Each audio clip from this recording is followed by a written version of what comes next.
The Ink and Paint Club podcast is intended for mature audiences. These guys can't go about like 3 seconds without saying a swear, so, listener discretion is advised.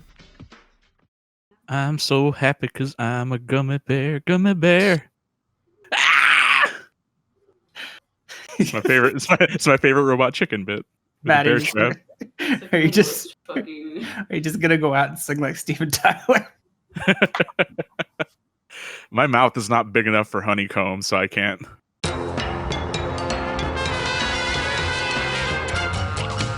You're listening to the Ink and Paint Club podcast, your weekly home for animation reviews and discussions.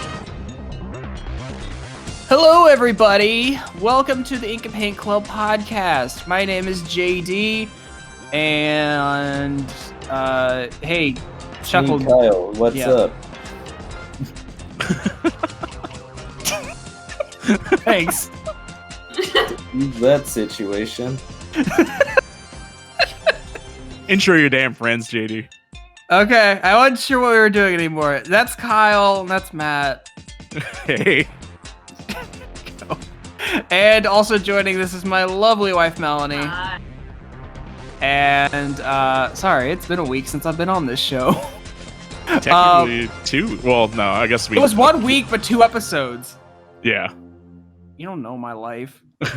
So this week, so I think last week or 2 weeks ago, I don't remember when it was, because time is meaningless in this day and age. Harley Quinn Season 2, DC Universe, or whatever they call their streaming app, just wrapped up its second season, and I think we meant to talk about the first season when it finished up last year, but we never got around to it, so we're going to be talking about the first 2 seasons here tonight. So Kyle and Matt, I kind of want to get your opinion on here first, because Melanie and I have been watching this show since day one, and we've been keeping up with it weekly. But as people who had to basically marathon 2 seasons of a show in a week, what was your general takeaway from this? No, go ahead, Kyle. I want to say the first episode's probably like the worst one. It was Kyle repellent, I would say. In what capacity? I don't know, how I said earlier, the penny stocking cursing kind of makes me not like something because it feels too over the top. Feels just excessive. Yeah, it feels excessive. Like you say fuck if you say fuck constantly, it loses meaning, and that's kind of how it feels when it's excessive. So the first episode's full of that, and then it's full of intense gore, and again, you see it so much that it's like dumb. Sure. I guess that was kind of the first episode, but as it went by, it was like, all right, it's all right. I still don't quite like her as a character, though. I think she's probably the weakest character on her own fucking show. Right. Go on, Matt. How about you? I really enjoyed it. I hadn't seen much from the show before I started watching it. I'd seen clips here and there, and I had a buddy that was watching through it too, and he was always talking about how good it was. So I was excited to finally get to watch it. And once it started up, it just I mentioned it like in our group chat, like it just you know what, I do agree on certain points that you brought up though, like the swearing is excessive and there's like a lot of gore, but it's like, this is pretty much, I know that there's been like mature DC animation before, but as far as like the movies and stuff go, but this is like their first like foray into doing like a series with that sort of thing, and especially because it's a comedic tone. Like, basically you watch like any show on Adult Swim, it's got the same sort of shit that's going on. Like, oh, it's an adult animated cartoon, so we're gonna like swear a lot and we're gonna like have a lot of gore and there's gonna be like a lot of dick and fart jokes and stuff, and that's like on Adult Swim, it's bleeped out, and I don't know if that makes it better or worse. It being bleeped out. I can say that for me, I actually do think swears are funnier when they're censored out. I can't explain why. But I think it's like you say, Kyle, when you say it over and over and over again, it does kind of lose its impact a little bit. Yeah. So that being said, like I don't know, I do have like a higher kind of like threshold for that sort of thing. So it was just really interesting to see a DC production like this, because this is the only thing that they've done that is like this. But also just like the tone of the show and the way it is, I'm sure other people have probably brought it up before, but it seemed very much like a Venture Brothers like sort of styled show, just down to like kind of the content of like Harley Quinn wanting to join the Legion of Doom, and just like how they go about doing it, and having like the types of characters that they have. They're like, I mean, goddamn, Dr. Psycho's like kind of a combination of like Billy Quizboy and Dr. Orpheus, and then like yeah, and it's just it scratched that particular itch for me, and it was nice because it takes them like 5 years to do like a season of Venture Brothers, so it was nice to get something that was right. it was fun to get something like that like in the meantime. Isn't And it weird that the parody is the thing that gets aped on yeah, right. rather than the parody itself? Yeah. But yeah, no, I really did enjoy it, and yeah, I'm gonna try to get my friends to watch it too, because I know they're really into Venture Brothers as well, and I think it'll kind of do the same thing for them that it did for me.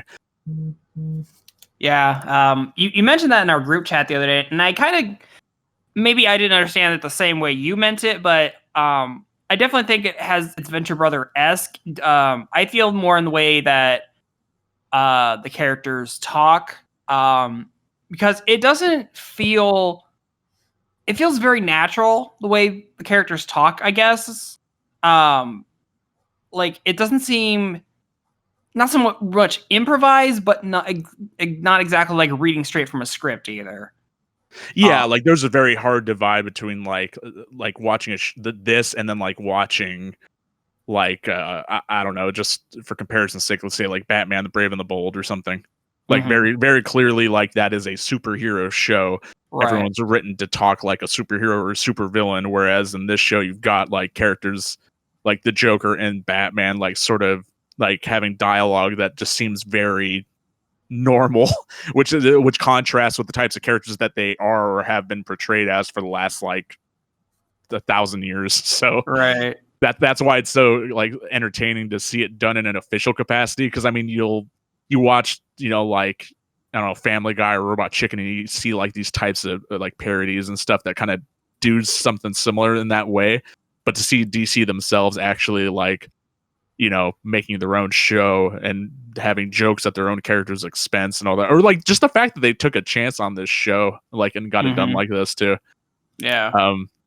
I do agree with Kyle on the point that Harley probably is the least interesting, like in her own show.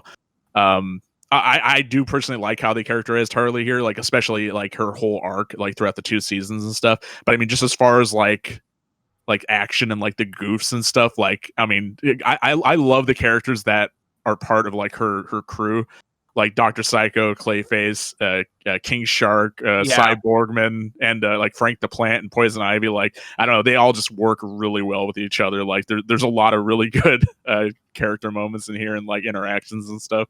Yeah, and we can get more into the cast here in a bit, but Melanie, I already know how you feel about it because, you know, we've been watching it together. But like what did this show do for you? Okay, you go. It's like if I could like crack my knuckles, right? Many opinions. Okay, so where do I start? Melanie has a lot of feelings about Harley. First and foremost, I've always really liked Harley Quinn as a character, dating back to like the DC Batman animated series from the 90s where she first appeared. I always really liked her character. Mel, you might want to lean in. Oh, loved the episode Mad Love. Have the comic of it. I think it's geniusly written by Paul Dini and Bruce Timm. And from there, I think she's just a very interesting character. So since then, though, she's become just this huge kind of like sex icon, I guess, you know, in the DC universe, as most of the women in this, you know, DC or any nerd fandom really become, you know, these sex icons. And, you know, my whole thing was that I was struggling with it because I thought she was a really diverse, like, character with her background and just the way she was portrayed as, like, you know, she's in this abusive relationship and things like that. And I was getting frustrated because it felt to me that they were pushing away from this smart, clever character to the more, okay, boobs and butt and she's half naked all the time character. And that was frustrating for me. So when this show was announced, I was really nervous to see how they would portray her, because it's an all men writers. I don't think there's any women that helped write this series. And so, you know, I was nervous. So right off the bat in the first episode, they pay homage to her original character. You know, they have her original outfit. And so from there, you kind of see her and Mr. J, or Joker, you know, in this first episode, interacting with one another. And it was a really fun take on their relationship, because you actually see them, like, watching a movie together, having downtime together.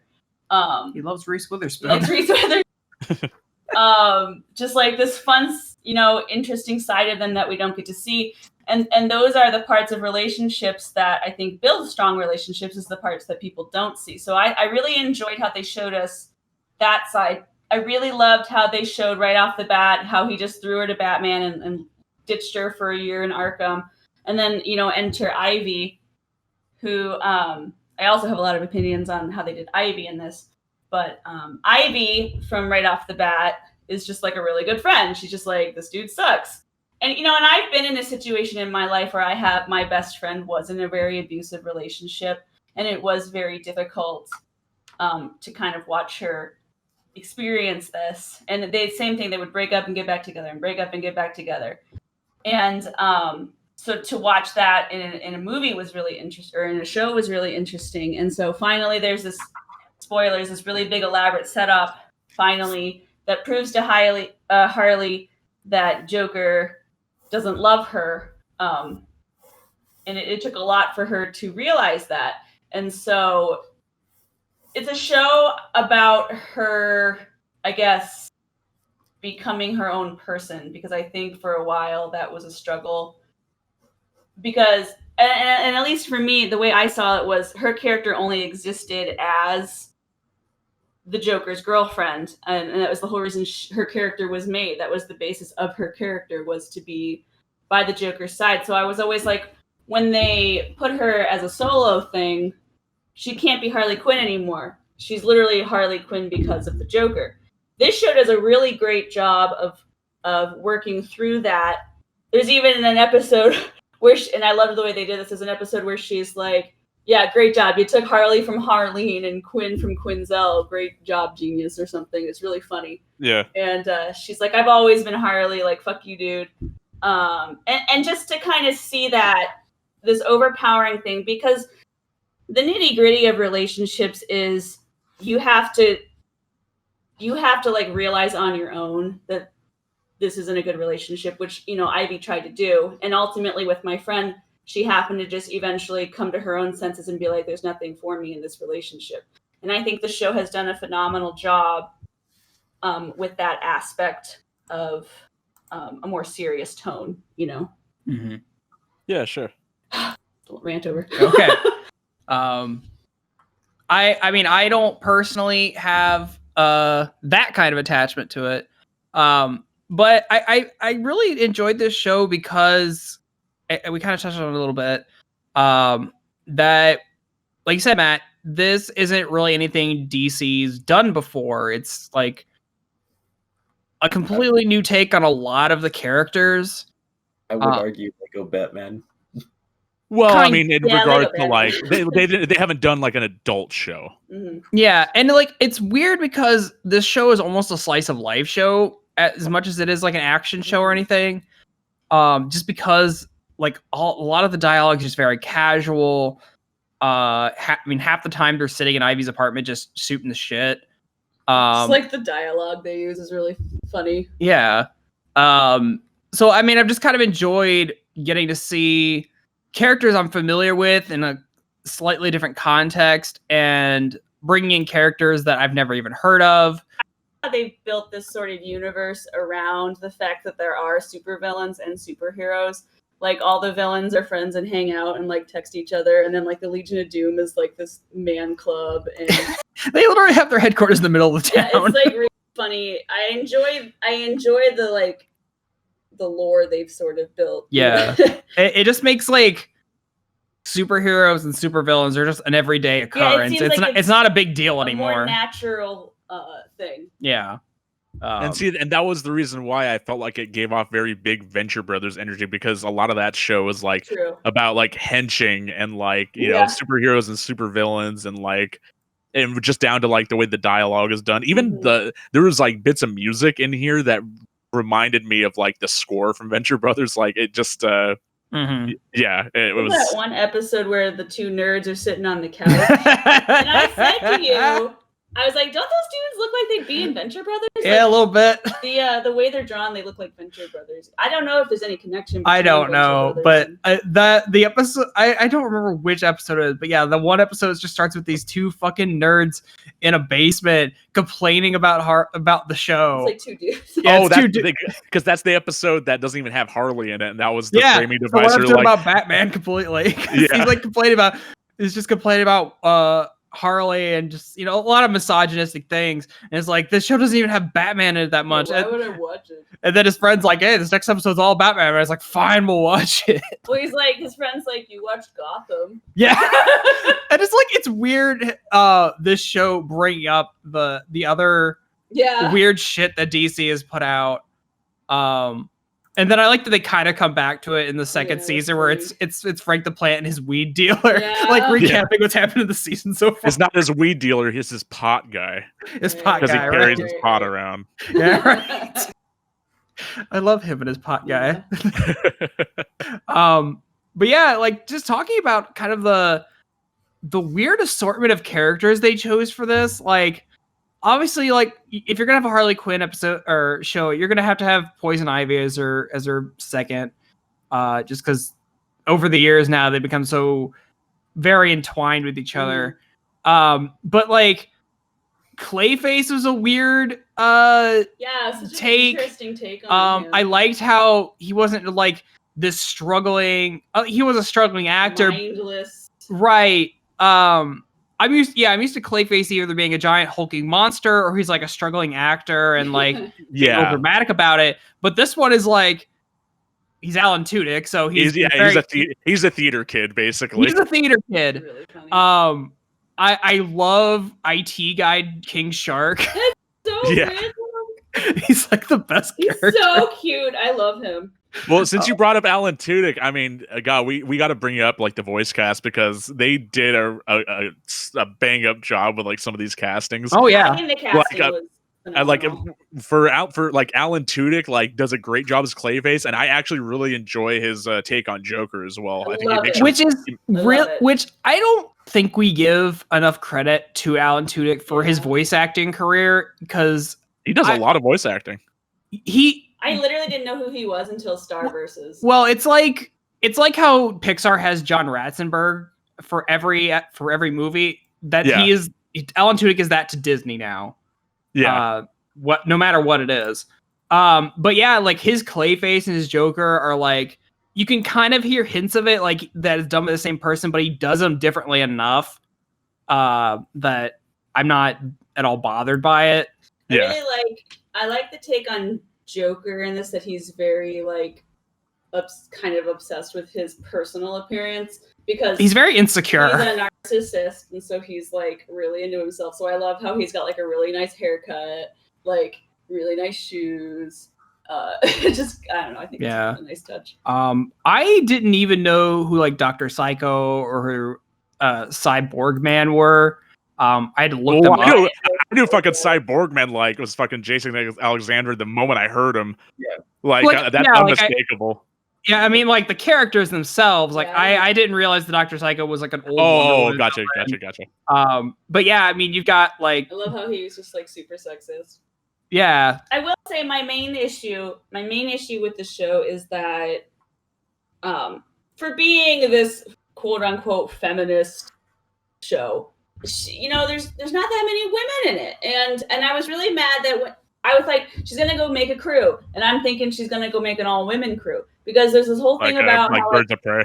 there's like a glass ceiling for women villains, and there's like a whole episode about how the women villains get the shaft, and then she goes and assembles a crew of all men, and I don't know. I think her point that the crew she was trying to make was she wanted misfits. She wanted a group of losers. I get it, but so yeah. But I mean, she did cause they tried to team up with Catwoman for an episode, but she's like way too cool for both of them, and like Ivy's having a lady boner the entire. Yeah, should we get matching tattoos? The Cop Squad. The Cop Squad.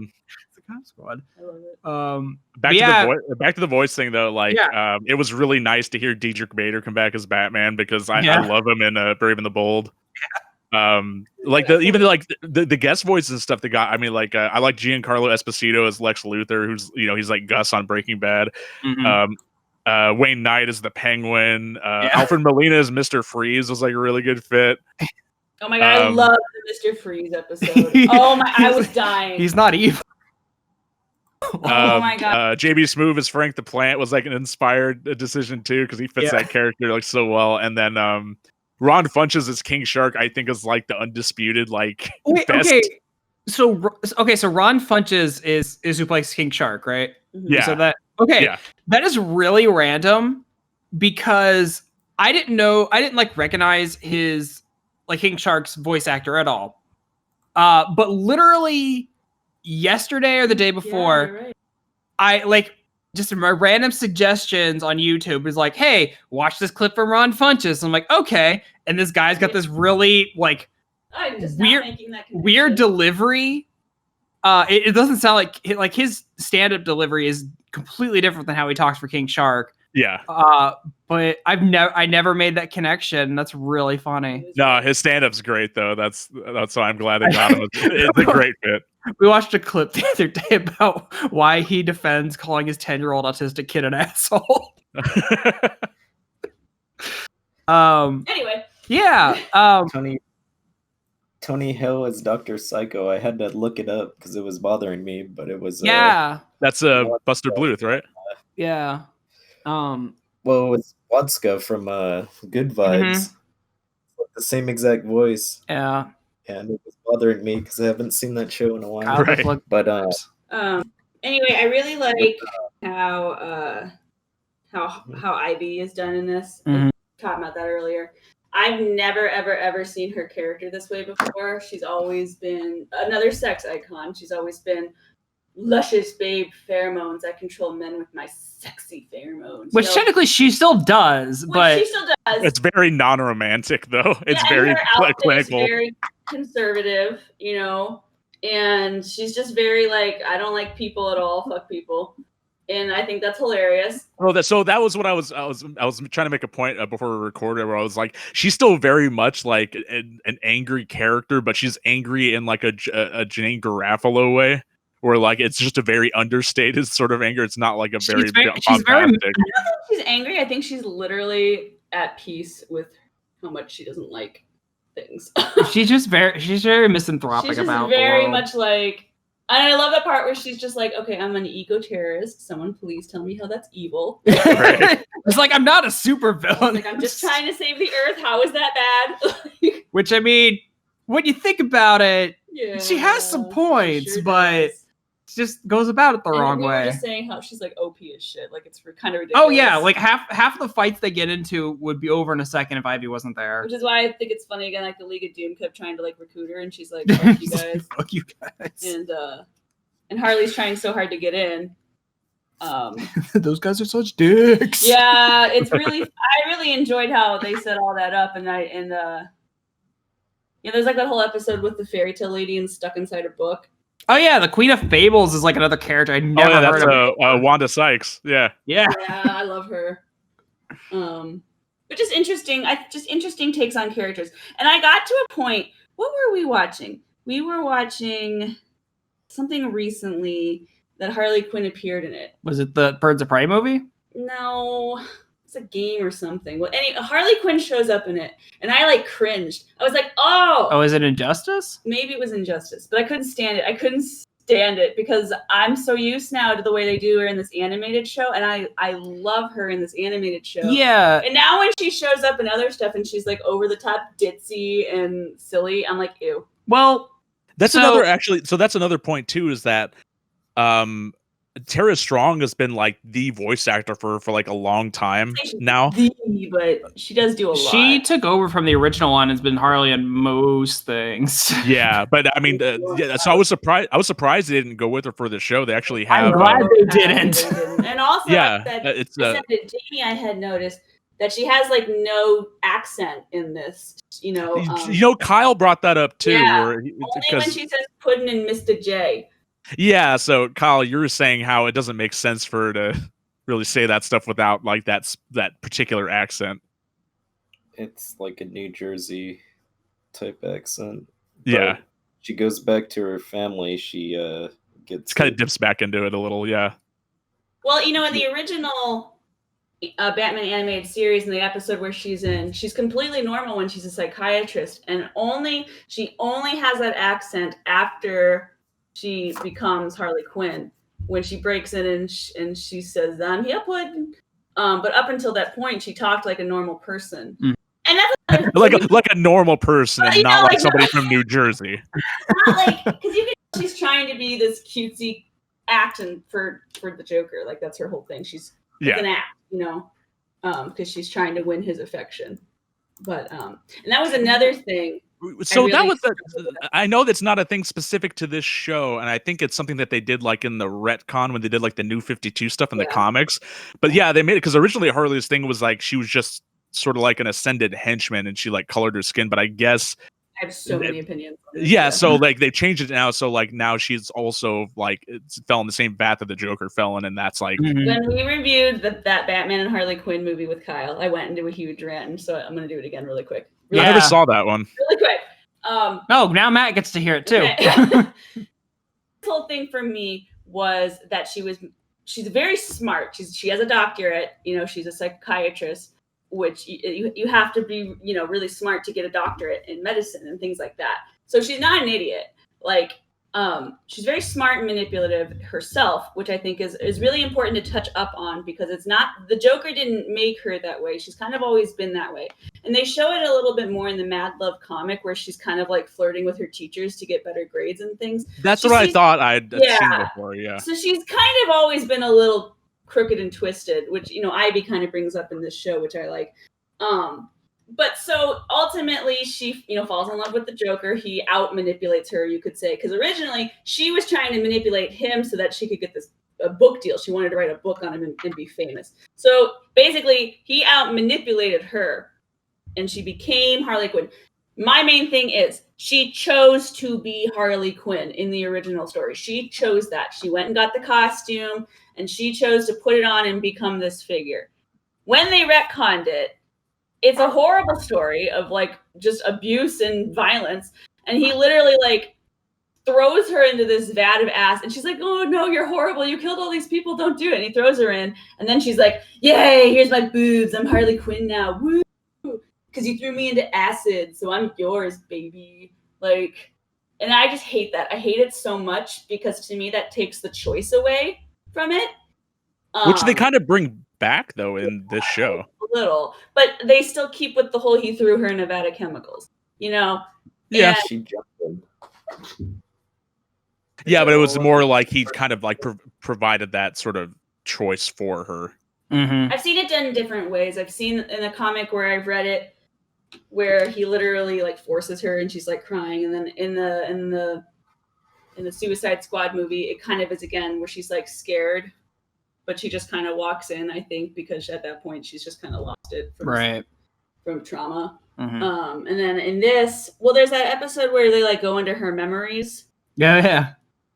Yeah, that was a fun episode, just having like all the little Harleys just like showed, and which I really like. I really, and that's another thing I really like about this show, is that they actually go into her more than just being at Arkham. They go into her childhood, which you like never see.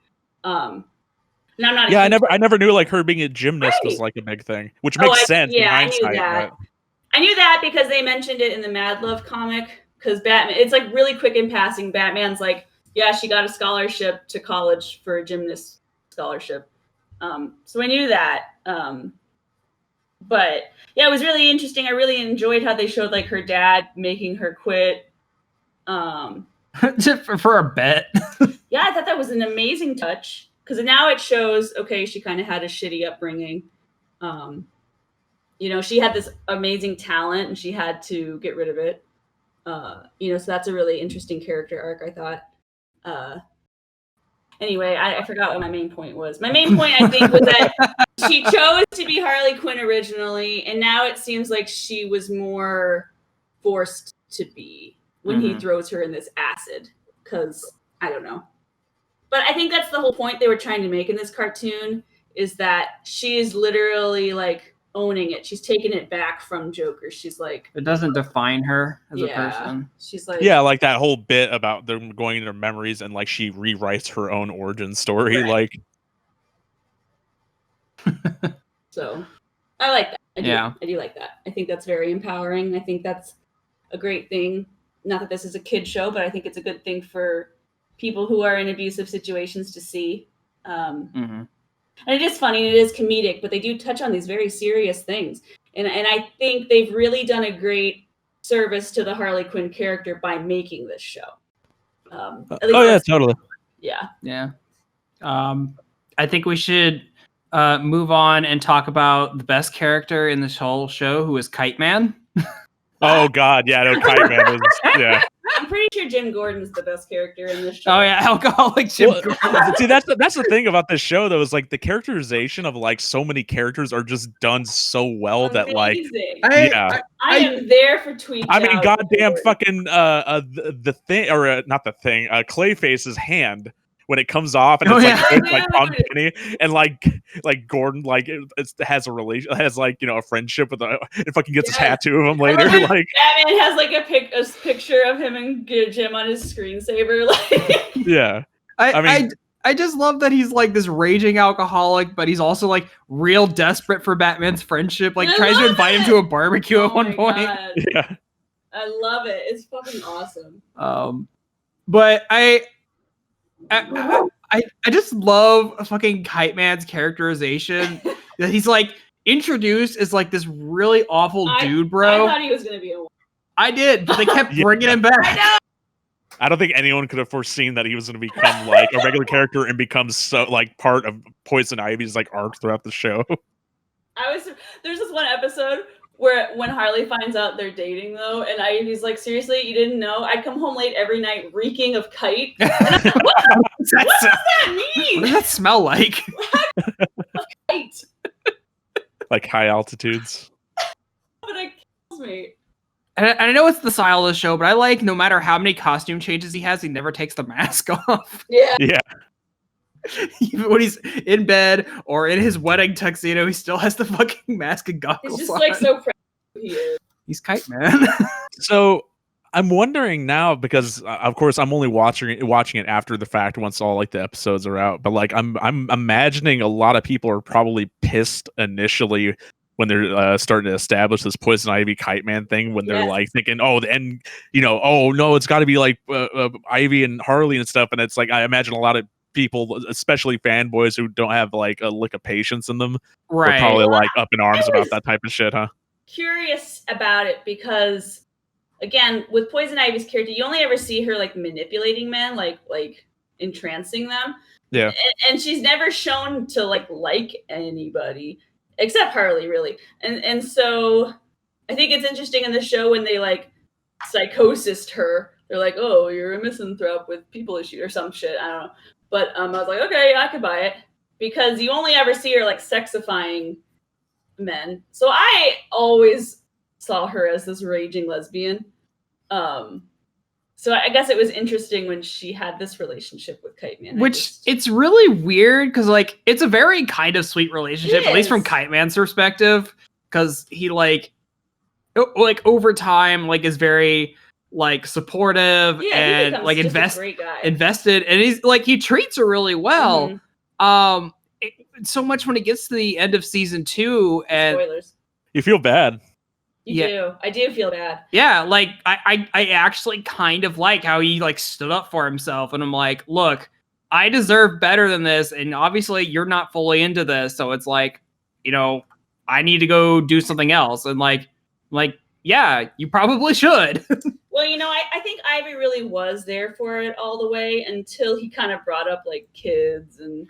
Yeah, and honestly, I think that's a good way of, you know, stuff you need to talk about before you get married. We've had that conversation so many times. We have. In movies or shows, how many characters get into a fight because they get married and then have the conversation about kids? It's like you should know, like, before you get married, you need to know like what your life expectations are on a lot of major stuff. And I feel like just got so real for a second. No, but I mean, like, as Kite Man is like rattling all these things off in his wedding vows, I like, you know, that's not what Ivy wants. He's settling down with her and having a family, but she doesn't. She has goals still, and you know, other ideas in mind. And so, I think that was how they did that. Made you not feel as guilty because you could tell they really weren't meant for each other, right? But I did enjoy Kite Man finally being like, all right, I'm tired of getting in the runaround for this. I'm just gonna peace out. And he does. I loved him though as a character. I literally was not expecting him to last so long. Seriously. Then he was so sad when Ivy died that one time. See, so they brought in like Calendar Man. Fucking Calendar. Like all these, no one gives a shit about. They just like have little one-off nods. Oh, like the Condiment King. Yes. Oh right. That's right. That's Kite Man's like fucking arch nemesis. That was brought up. Thing? Yes. Oh my fucking god. Condiment King. He was in the Lego Batman movie. Oh, so stupid. He runs around with ketchup and mustard guns. I love how he's just like a gross old guy marrying a teenager. Like,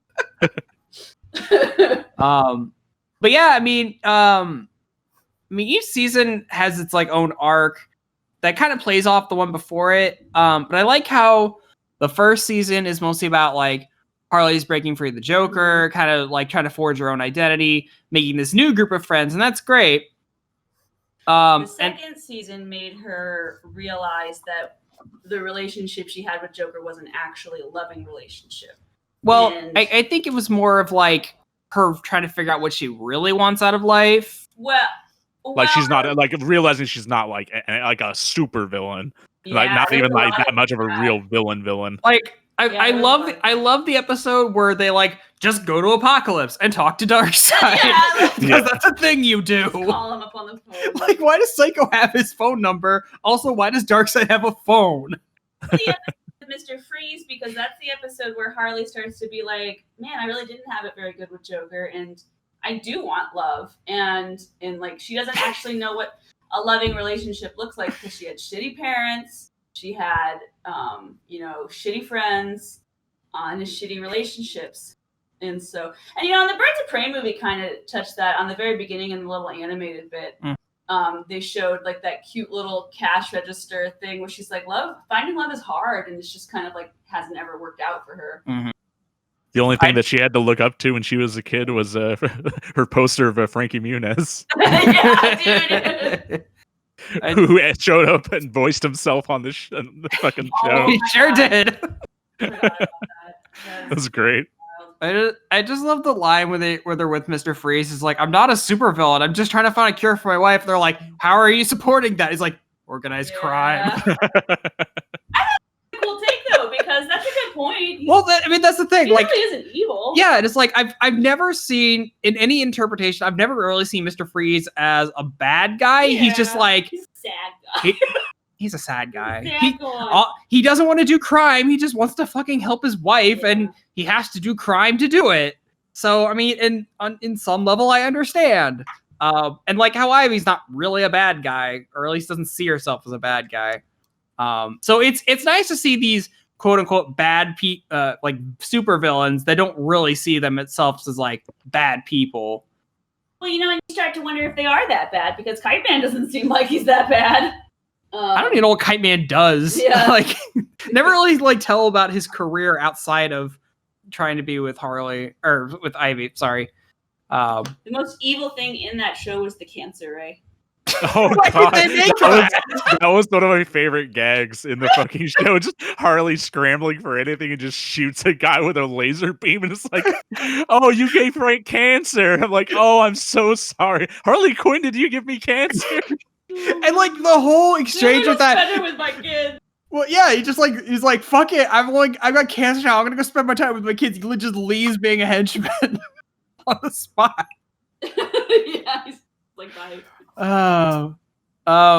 I think one of the other major characters I want to talk about is I love the fucking characterization of Bane in this. Bane is amazing. Where he's the giant hulking monster man from most of the comics, but he's got the Tom Hardy Dark Knight Return or Dark Knight Rises voice. So fucking funny. Of course. Oh my gosh, it kills me. He's so like adorable. Yeah, he's just like he's like so put upon by all the other bad guys, and he just takes it. Like everyone is giving him shit constantly. So he's trying to like help villains and like go into group therapy and shit. Well, he has like a whole prison in a pit. He sends Harley and Ivy there after they go through court. Yeah, and I love he's trying to like lead. He's like, it's not a prison, it's like a rehabilitation center. Oh my god, he's trying to do group therapy with people. Love it. And he makes like all these passing comments somehow. Someone talks about like parents, and he's like, "The darkness was my parents." And it's just like in the episode with the bar mitzvah, like the third episode, he's like, "This is a momentous occasion for Joshua." Blow up this bar mitzvah. Blow up this bar mitzvah. This is everything he wants to blow like a up. Compilation of Bane. Just like muttering to himself. Yeah, he's so Like when he's doing goddamn like magic tricks, like pick a card. Fuck. He blows up the Slurpee guy. Yeah. He's not even working that day. Because they're calling him Bang. And it's fucking revealed later that it's like, what was it? Joker like set it up. Yeah, Joker hired a kid to like mispronounce his name. Yeah. And then the chair thing, he just like wanted a fucking chair. And then two like, oh, we just did it because we thought it would be funny. Calm the fuck down. He just wants a reclining chair like everybody else. Just wants to be respected. Yeah. And then he gets his own part of Gotham when it's a hellhole. Oh my god. The Bane Town. So fucking Or Baneton. Baneton. Yeah. Because it's pronounced like plankton. Yeah. And then when he and Two-Face pair up. And he's like fighting for like the poster, and he's like, "See, there's me right there, and there's you in the shadow." And he was like, "I was born from it. I am not a shadow." he just wants some goddamn pants. Oh, it kills me. A decent pair of pants. That's Solomon Grundy. I know. I can never get out of my head. So you know that old commercial. Yeah. Fucking I can never get it out of my head when somebody pointed out that fucking Solomon Grundy is basically undead Ron White. Yeah, a little bit. And so I'm just every time I think of that line, I think of it in fucking Ron White's voice. I'm like, Solomon Grundy wants pants too. Like Also, you were wrong when you scolded me. Brainiac wants pants. Oh, is it Brainiac? Oh no, because Solomon Grundy wants pants too. Yeah, you're right. Solomon Grundy wants pants too. Yeah, you're right. What you were saying about fans being upset about Harley or Ivy being with Kite Man. Yeah, I saw like shit all over Tumblr. But what'd you guys think of the ending? I thought I liked the ending, but I felt like Harley and Ivy like hooking up was just maybe a bit too rushed. I would have liked to have seen that breathe a little bit more. But hopefully we do get like a season 3 because I really want to see another season of this. I feel like there's still like a lot of like great potential. Matt, I want to say I do agree with that. I get it that they wanted to end the season on that note, which I totally get. It feels like at her wedding.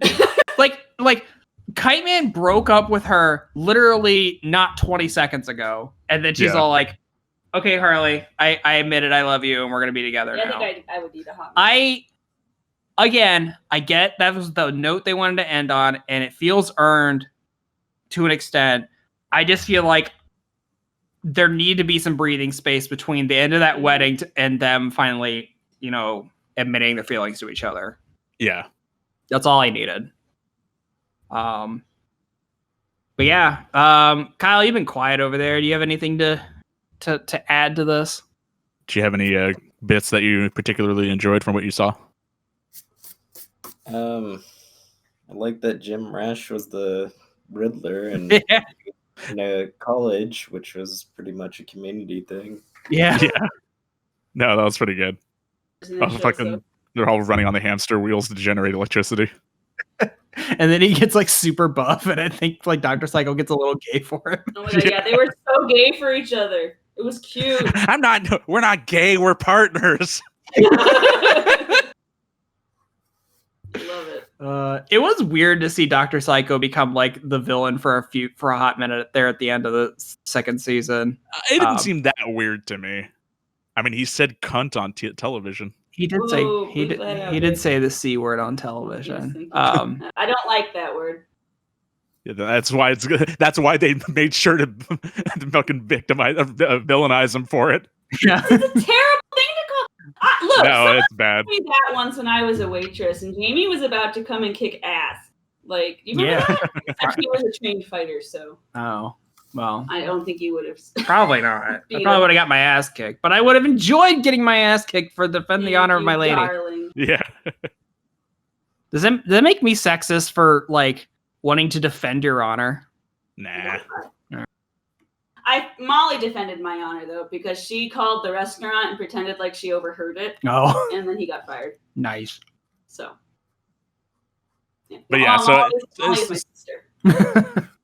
So it made sense to me that they kind of had him as like the villain there at the end of the second season. Dude was like, we do not condone his brand of villainy. Oh, I loved that. And like I love that the fucking Legion of Doom is like has a PR department. Super villains are super against sexism. And they have like a weekly board meeting. Oh my god, that fucking slays me. It's like I love this show. Yeah, I love it. It's like it's smart but stupid at the same time. I was trying to binge a couple episodes before this recording, and it every time gets me to laugh. Like I just yeah. So that was the thing. Like I tried to because when we try to review like full seasons of stuff like before, like I tend to try to put it off to like as close to recording as I can, just so I have it fresh in memory. But when I was trying to like space out my watching of this, but once I started, I couldn't stop. Like I had to watch the next episode because it was so good that like I ended up watching like both seasons like in the span of like maybe a day and a half. Like I really thought, and I'm sure there's a lot of other women who may disagree with me, but I thought they were so appropriate with her characterization and just the theme of her becoming her own person. I really appreciated that they did this for the character. And I think Harley's growth over the two seasons was like gradual enough that it is believable. Yeah. Totally. Yeah, because you see her as like she's still like this wild card, reckless kind of character in the first season. But as she's impulsive, she kisses people for no reason. But I liked how in the second season when she's like kind of realizing, hey, maybe this like ruling the world kind of thing isn't for me.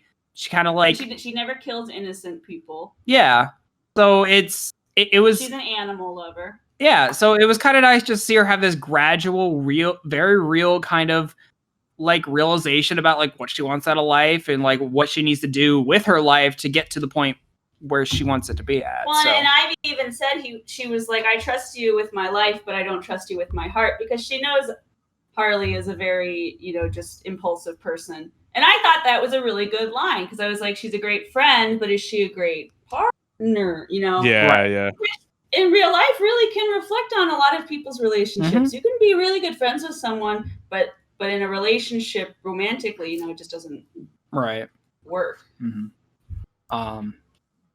Well, I mean, is there anything else you guys want to mention about this show before we start to wrap things up here? Go. I'm good. Okay. I think we covered like every aspect that we needed to. Yeah, DC, keep it going. Like, keep funding like projects like this that are like outside of your norm, because I mean, this one worked out so well. Like, you just have nothing to lose to like kind of experiment more like this. Yeah, and also more of this show, please. Like at least another season, because it's fantastic. Couple of critiques on my end. Okay. I hated how she was wearing red and black, but her makeup and hair were pink and blue. Yeah, that was a little bit of a weird I design hated choice. that. Fucking hated that. Like, just do one or the other. Like, and her lipstick was red, and she was wearing pink and blue pastel. Like, come on, you can tell men wrote that. So, I don't care if it's the comic, Kyle. We could fix it. well, who writes the comics, So men? she- Fucking go that's how consult she is in the comics, and she's drawn by a woman. Oh, well, she needs She's to. drawn by Amanda Connor, and she was designed by Amanda Connor. Yikes. It doesn't make it a good design. Either way, it just bugs me, the contrast. But altogether, though, this is probably my favorite rendition of Harley, aside from like the original. When I think of Harley from now on, I'm gonna probably think of this TV show, when I refer to her, because I feel like anytime I see her, and like, oh my god, in DC Superhero Girl, she drives me fucking insane. Well, she's still Tara Strong. Oh my Harley. god, I can't stand her in that. Like, she's so annoying. Well, she's loud, bubbly. Oh, that's like a classic Harley Quinn. Yeah. That makes sense. It's for But kids, dialed up That's for children. that's the version that like kids would be used to. Yeah. Yeah. And then I would just say get some more women characters, I think, in the show. And more women writers, I think. Yeah, because I mean, we did see plenty of them in the show. We didn't really get like, I mean, Well, God, at the end there, we saw Like Livewire, Killer Croc and Killer Livewire Croc. showed up at the end. Why didn't Yeah, that'd be sweet. I mean, the only other real women characters you got besides Harley and Ivy is Catwoman shows up from time to time. I think Livewire is a good. I did kind of like the reasons bit. why it showed up. I did like the bit where Ivy doesn't have a lot of friends, so her bridesmaids are fucking Harley, this random lady, and Mr. Mr. Freeze's wife. I love how Freeze's wife just became a character, even though he's dead. and then she was like hooking up with that really sexist guy. Oh, Maxie Zeus. Yeah, dude. Who's voiced by Will Sasso. Yeah. And Will Sasso is great. I don't know who that is. Oh, He was like the big dude on Mad TV. He does like the impressions and stuff. yeah. I'm sure you know him if you saw him. Yeah. Just good stuff. Um, Good to see her breathing. Yeah. But yeah. I would say this. I would recommend this to people. I would. Oh yeah, totally. I think after a while, I don't know if the violence and the language got toned down a little bit I over felt like time, it did. or if it's just I got used to it. I felt like the first couple episodes were like boom in your face, blood, gore. Yeah, I cursing. kind of like to set a precedent. Yeah, I felt like it really toned itself down. Yeah. I will say, because I think right now it's on DC's streaming service, but if I saw correctly the other day, I think It's getting It's moved to HBO Max. yes. So, and that makes me wonder because Doom Patrol is also on HBO Max. I think this might be a sign that DC Nation or whatever the hell they call it might be winding down. Like it wasn't what. It was such a stupid thing. Well, it doesn't make sense if HBO Max didn't exist, there would be a place for it. But the fact that a lot of like DC related stuff and all that is on HBO Max, it doesn't make sense not to have that stuff on there. So it makes sense for it to migrate. I see this move like how Disney Plus has all of Marvel and Star Wars stuff, like everything that they've got. I see this as HBO, who is owned by Warner Brothers, is like, okay, we've got like this really massive platform with a bunch of different stuff on it. Let's just move all our DC stuff over here. And I'm curious to see if there's ever going to be an official announcement, be like, hey, our streaming service is shutting down, but like, if you have this thing, we'll give you like a free year of HBO or something. I guess time will tell. I guess we'll see, yeah. Well, there you go, guys. There's our thoughts on Harley Quinn Season 1 and 2. Let us know what you thought about it. I'm interested to see what everyone else's opinion is on this very different take on a lot of our, favorite Batman and I guess DC at large characters. It's definitely interesting, and I am curious to see if they continue on with it because Fingers crossed. I think there's a lot of directions it could go in from here. Well, thank you all for being here and talking about this, and thank you all out there for listening. We will be back again. Thanks especially Mel for being on the show. It's nice to get like a few with with character like Harley Quinn, it's nice to get like a female perspective. There's a few subjects that I know Melanie's very passionate about. I know we're going to talk about Symbiotic Titan at the end of the summer, and Melanie will be on for that because I know she has many things to say about. I have to rewatch it. I was gonna say, you're gonna make that sound like a bad thing. You get to. Yeah. All right, guys, everyone. Thanks for being here. Thanks for listening, and we will catch you again next week. Bye.